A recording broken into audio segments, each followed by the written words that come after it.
निकालेंगे। 7 अध्याय का हम पढ़ेंगे, 14 से लेकर हम पढ़ेंगे। और इसके अंदर जो बात कही गई है वो अलग है। 25 पद तक हम देखेंगे, पर हम एक एक पद को हम देखेंगे इसके अंदर। तो देखिए, हम जो करना चाहते हैं, प्रत्येक जन इस बात को समझे, है ना। जो करना चाहते हैं वो नहीं करते, हम कुछ और करते हैं, है ना। तो आप लोग इस बात को समझना है। बहुत से लोग जो है अपने मन मर्जी मुताबिक चलते हैं, है ना। आप क्या करते हैं? जो करना चाहते हैं वो नहीं करते, कुछ और कर रहे हैं। समझना बात को। आप क्या कर रहे हैं? जो करना चाहते हैं वो नहीं कर रहे, क्या कर रहे हैं? कुछ और कर रहे हैं। इसका मतलब कहाँ हो? समझना बात को। आप कहाँ हैं? कहीं तो हो, क्योंकि आपके मन में क्या है? अच्छा करने का इच्छा है, पर क्या हो रहा है? कुछ और हो रहा है ना। उसको पद को पढ़िए, पढ़िए 14 से 25 तक ना, एक एक पद को पढ़ना है। पहला पढ़िए आप, जो 14 से पढ़िए, 14 15 पढ़िए, 2 पद पढ़िए। हम जानते हैं कि व्यवस्था तो आत्मिक है, परंतु शारीरिक और पाप के हाथ बिका हुआ है।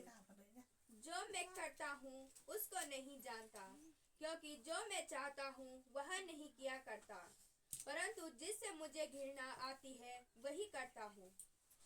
ठीक है, समझ में आ गया?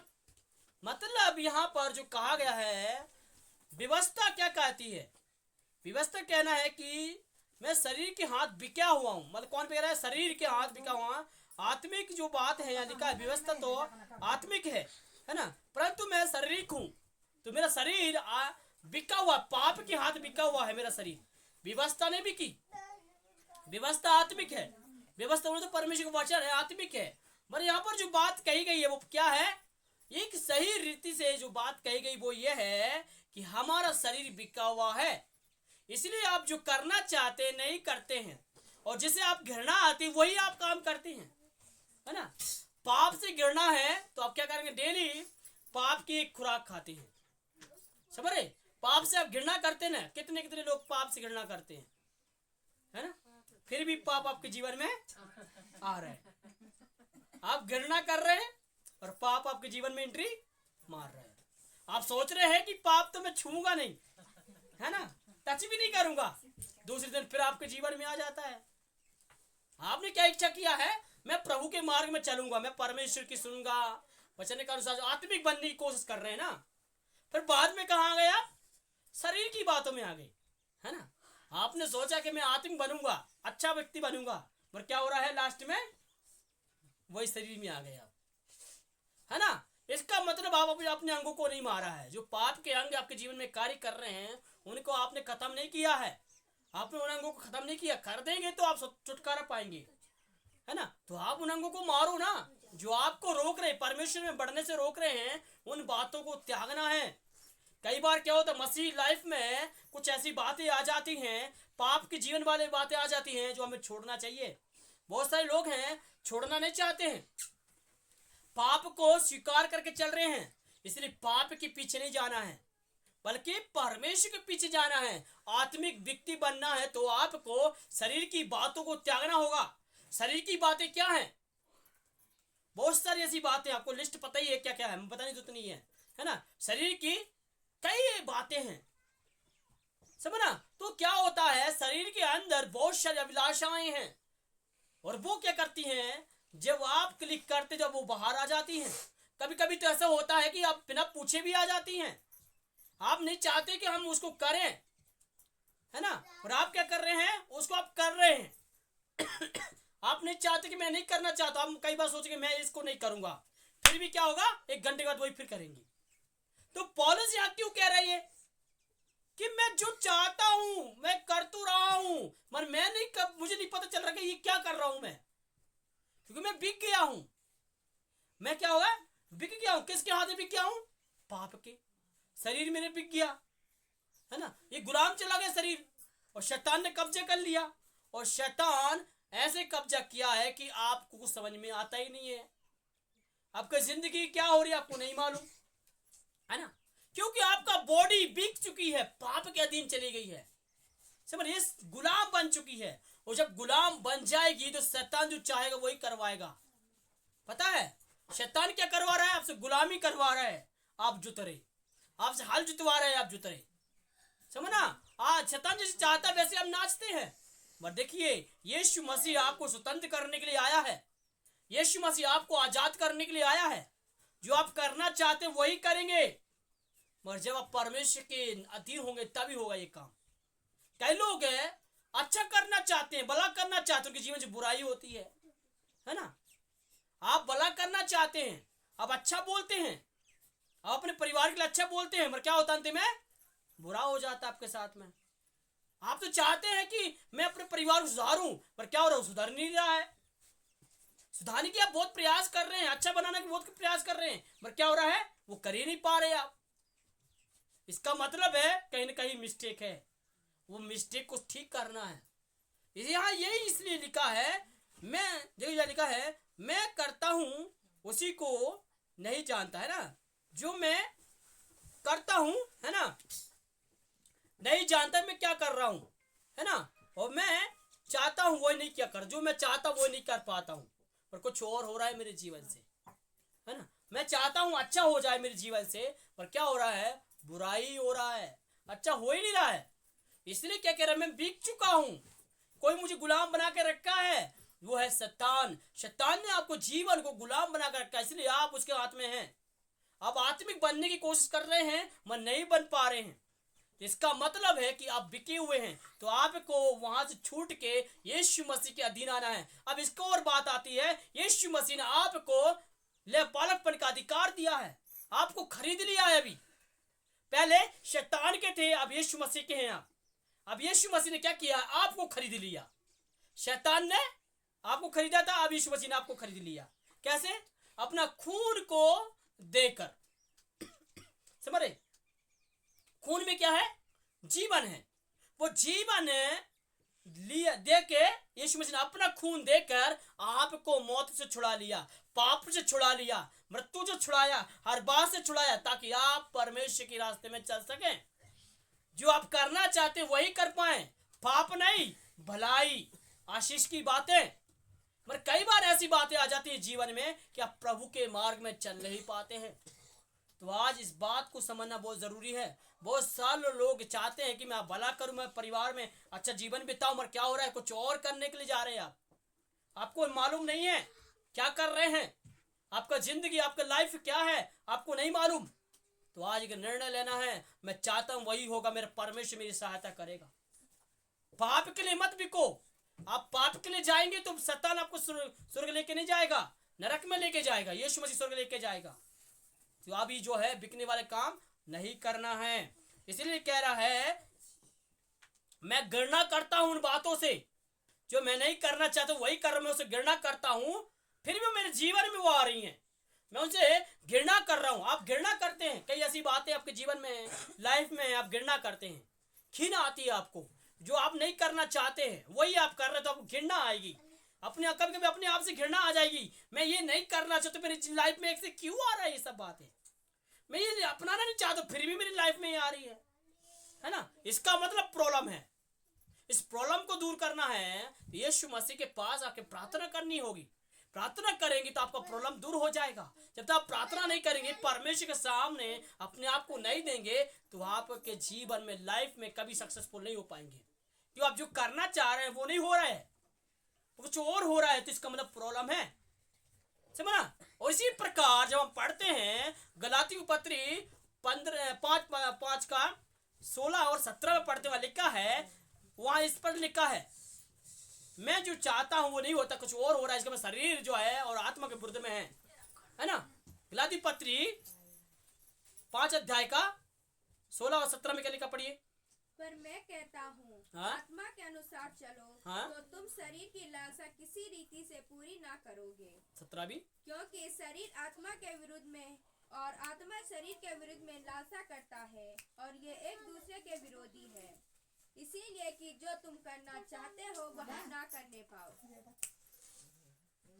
ठीक है, जो मैं नहीं चाहता वही हो रहा है ना। यहाँ भी वही बात लिखी है, शरीर और आत्मा के विरुद्ध में जो लड़ाई कर रहे हैं। शरीर कह रहा है मैं संसार में जाऊंगा, आत्मा कह रही है आत्मिक जीवन में मैं जाऊंगा, है ना।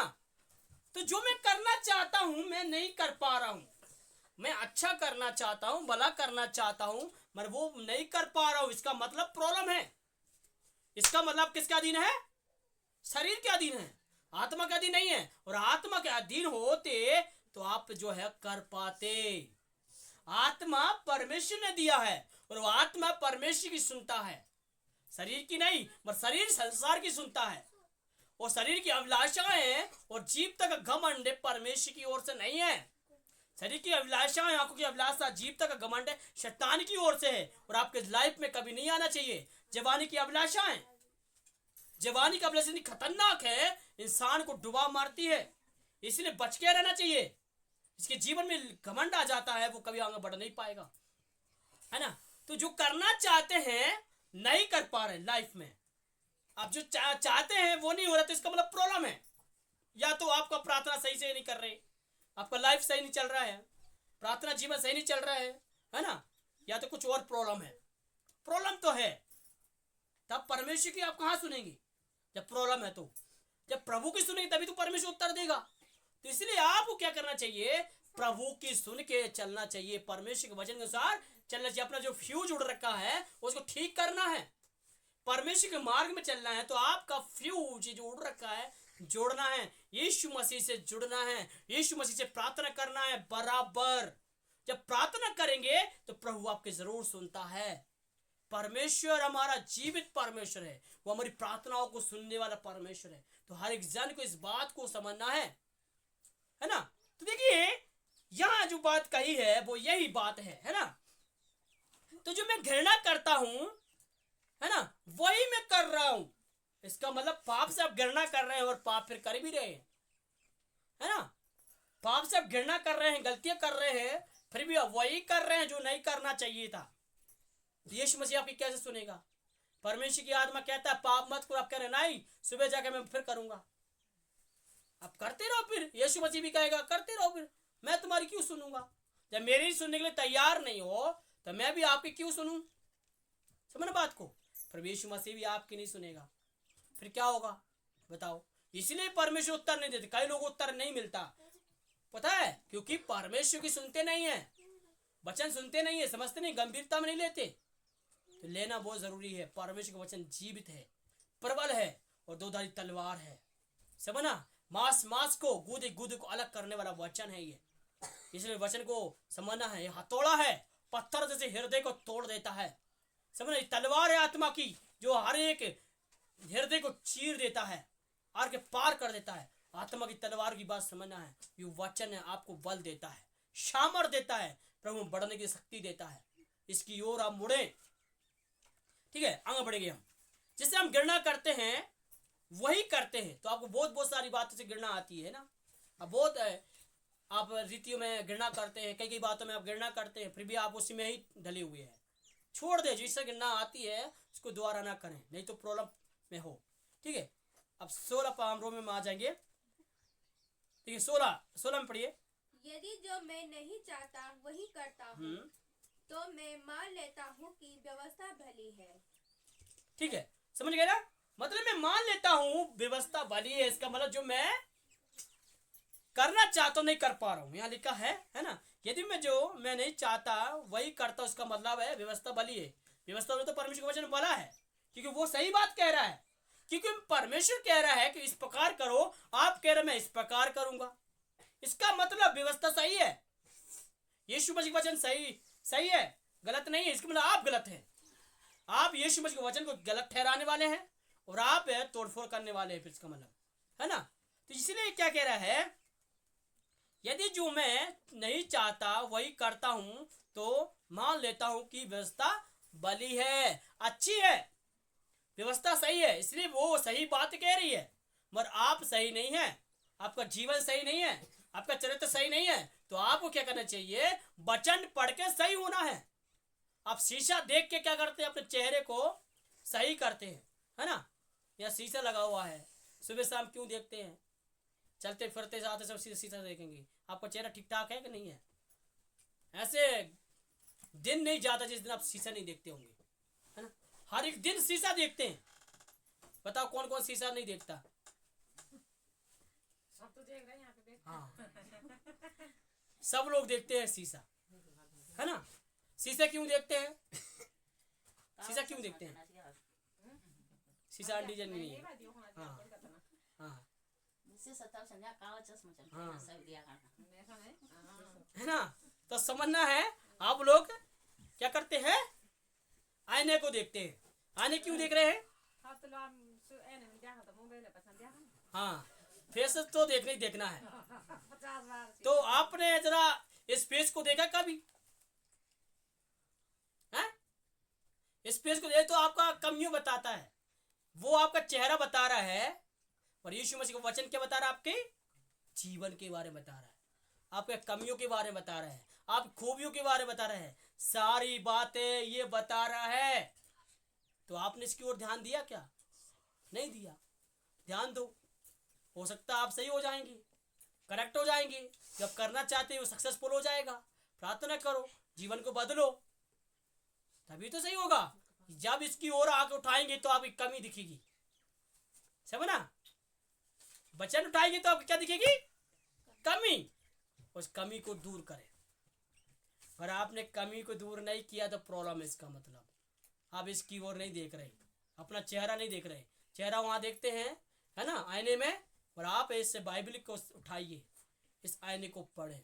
ये दर्पण है, समझना। ये मेरी बात नहीं है, वचन में लिखा है, पढ़ के बता दूंगा, समझना। वचन में लिखा हर एक जन जो है दर्पण देखता है। अपने जीवन को भी देखना है। ये वचन जो है दर्पण का काम करता है।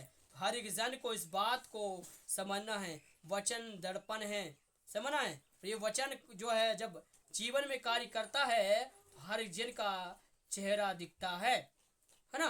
तो वचन को सुनने वाले बनना है। देखिए, एक वचन को पढ़ना है, याकूब की पत्री 23 पद पढ़िए, 23 और 24 पढ़िए जल्दी से।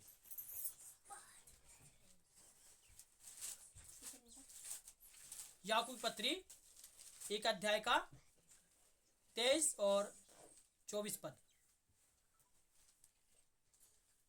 क्योंकि जो कोई वचन को सुनने वाला हो और उस पर चलने वाला ना हो तो वह उस मनुष्य के समान है जो अपना स्वाभाविक मुंह दर्पण में देखता है, इसलिए कि वह अपने आप को देखकर चला जाता और तुरंत भूल जाता है कि वह कैसा था। क्या करता है बताओ? क्या करता है? आप भूल जाते हैं। हाँ, यही तो हो रहा है ना। आप घर में मेकअप करके गए, बाहर गए, धूप निकली तो सब भूल गए, है ना। आपने मेकअप भी किया था, है ना। ऐसे तो होता है, नहीं होता है क्या? आपने 50-100 रुपए का मेकअप का डब्बी लेके आए हैं, है ना। क्या कुछ नहीं लेके आते आप पैसे खर्च करके, वो कहाँ जाता है? फिर फालतू में जाता नहीं जाता है क्या, है ना। तो आप सजा कर रखा है, लगाया, धूप निकली, खत्म। यहाँ लिखा, यही तो लिखा है, स्वाभाविक है, होता है वो भूल जाएंगे आप। इसी प्रकार वचन भी तो करते हैं आप। यहाँ सुनेंगे, बाहर जाकर भूल जाएंगे सब, क्या था क्या नहीं पता नहीं, है ना। सुनने वाला जो वचन पर चलता है वो आशीष पाता है। जो वचन सुनकर वैसे ही करता है तो आशीष पाता है, भूलता नहीं है, है ना।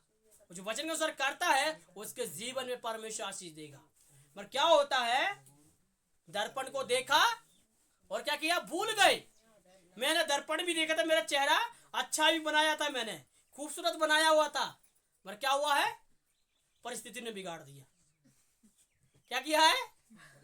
परिस्थिति ने बिगाड़ दिया। आपके जीवन में ऐसी कौन सी परिस्थिति आ गई जो वचन को भुला दिया, है ना। ऐसी कौन सी घटना घट गई आपके जीवन में कि वचन पर ध्यान ही नहीं लगा रहे। आप सोच रहे मैं दिमाग लगाऊंगा, वचन में अच्छे बड़ा निर्णय लिया आपने यहाँ पर आपके जीवन में ऐसी परिस्थिति आ गई, है ना, टकराव हुआ, अब तुरंत खत्म, वचन खत्म हो गए वहीं और आप भूल गए, है ना। आपको पूछेंगे कौन सा वचन पढ़ा? भाई नहीं मालूम। कहाँ थे? नहीं मालूम। वचन में यहाँ बैठे थे संगति में, नहीं मालूम। कहाँ थे? पता नहीं चल रहा क्योंकि आप भूल गए। चेहरा तो देखा था, मगर चेहरे में कौन सा क्या लगा था पता नहीं, है ना, क्योंकि सब भूल गए, वो सब निकल गया ना। ओरिजिनलिटी में आप आ गए। कहाँ गए आप? ओरिजिनलिटी, पहले डुप्लीकेट थे, फिर कहाँ आ गए, अभी ओरिजिनलिटी में आ गए, है ना। आपकी ओरिजिनलिटी दिख जाती है कि आप ओरिजिनल ये थे। तो हर एक जन को इस बात को समझना बहुत जरूरी है। आप ओरिजिनलिटी में यीशु मसीह के पास आना है ना। डुप्लीकेट काम ना करें।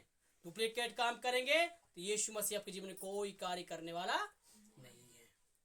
तो हर एक जन अपने जीवन को परमेश्वर के हाथों में सौंपे और निर्णय अपने जीवन में ले।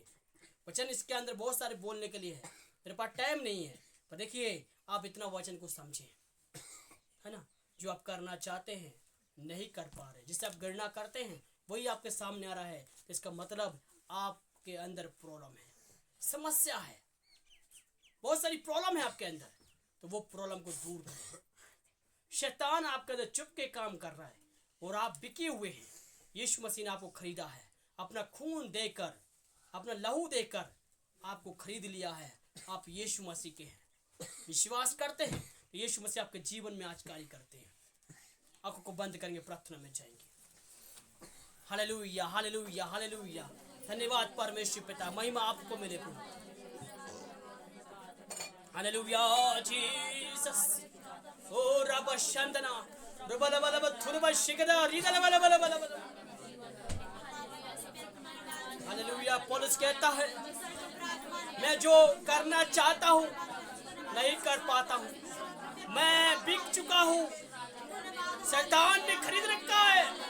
पाप करवा के, बुराई करवा के, चुगली करवा के, झगड़ा करवा के, व्यभिचार करवा के, नशा करवा के, बीड़ी पिलवा के, ये सारे काम करके बैठे हुए हैं। आज आप मर फ्राले, आप बिक चुके हैं और आपके लिए यीशु मसीह खरीदने आया है, पाप से छुड़ाने के लिए आया है, स्वतंत्र करने के लिए आया है, आपको आजाद करना चाहता है।